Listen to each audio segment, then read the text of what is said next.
வணக்கம் மக்களே, இன்றைக்கி அம்மா அவங்களுக்கு ஒரு நல்ல ரெசிபியோடு வந்திருக்கேன். அது என்னென்னா கேரளா ஸ்டைலில் சாலை மீன் புளிமிளகு. வேறு இடங்களில் மத்தி மீனுன்னு சொல்லுறாங்க. நீங்கள் எப்படி சொல்லுவீங்கன்னு கமெண்ட்டில் சொல்லுங்கள். இப்போ அதை எப்படி செய்யலாங்கிறத கிச்சனுக்குள்ளே போய் பார்ப்போம் வாங்க.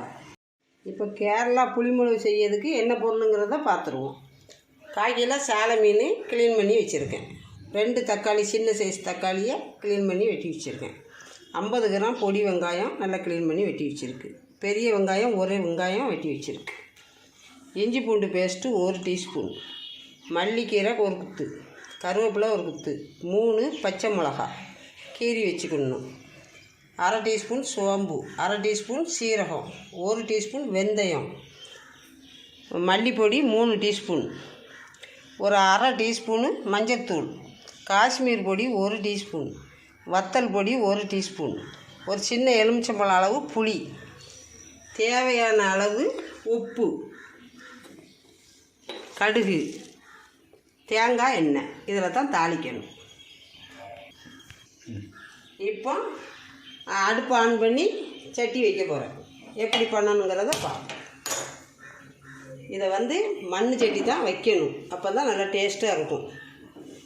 இப்போ சட்டி கொஞ்சம் சூடாகட்டும், தாளிப்பு காட்டுது. இப்போ சட்டி நல்லா சூடாயிருச்சு, ஆயில் ஊற்றுது, தேங்காய் எண்ணெய்,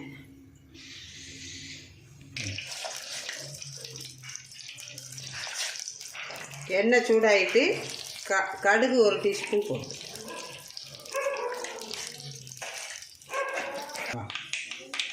இப்போ கடுகு வெடிச்சிட்டு 3 பச்சை மிளகாய், சோம்பு, வெந்தயம், சீரகம் 3ஐயும் போடுறேன்.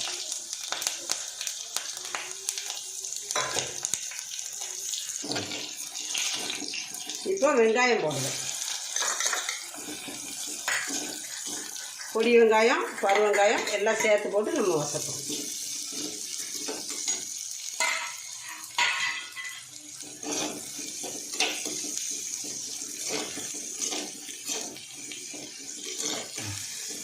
இப்போ வெங்காயம் கொஞ்சம் வசங்கிட்டு இருக்கும்போது கருவேப்பிலை போடுவோம்.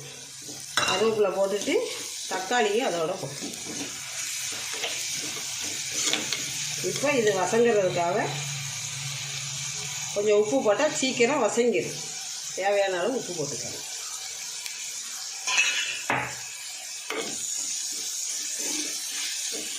வெங்காயம் தக்காளி எல்லாம் நல்லா வசங்கிட்டு வருது. இப்போ இந்த 1 டீஸ்பூன் இஞ்சி பூடை போட்டுருவோம்.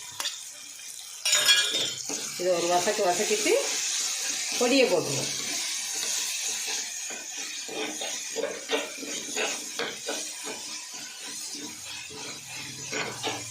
இப்போ பொடி தட்டுறேன். பொடி எல்லா பொடியுமே மல்லிப்பொடி, வத்தப்பொடி, காஷ்மீர் மிளகா பொடி, ஒரு 1/4 டீஸ்பூன் மஞ்சள் பொடி எல்லாமே தட்டுறேன்.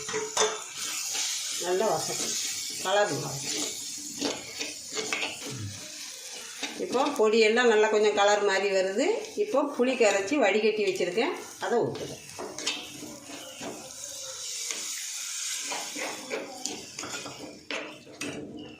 இப்போ தேவையான அளவு தண்ணி ஊற்றி உப்பு செக் பண்ணிக்கோங்க. ரொம்ப தண்ணி ஊற்ற வேண்டாம், இது கொஞ்சம் கெட்டியாக இருந்தால் தான் நல்லாயிருக்கும் புளிமிளகு. போதும். உப்பு செக் பண்ணிக்கோங்க. இப்போ குழம்பு நல்லா கொதிச்சிக்கிட்டு வருது. இப்போ மீன் போடுதேன். நல்லா நறுக்கி கழுவி சுத்தம் பண்ணி வச்சுருக்கு. இந்த மீனை இப்போ போடுறேன். இப்போ கேரளா ஸ்டைலில் சாலை மீன் புளிமிளகு ரெடி ஆயிடுச்சு. இப்போ மல்லித்தலை தூவி இறக்கிடலாம்.